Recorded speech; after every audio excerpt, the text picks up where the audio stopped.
On the last footnotes, I talked about having the right foundation. We talked about having branding and story language. Today, I'm going to take a little deeper dive into story language and talk about why that is important.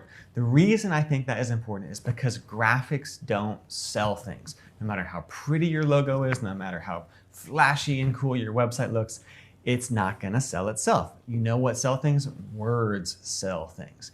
If you can't articulate your story, if you can't articulate how your product makes someone's life better, and if your team can't articulate why your product makes someone's life better, you're not going to sell.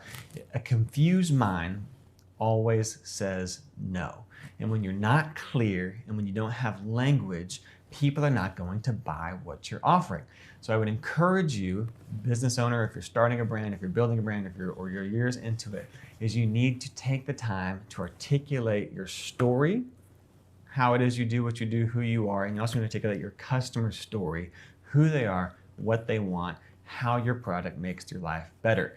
Words sell things, and you need to spend time, energy, and resources on getting that right to have a healthy foundation.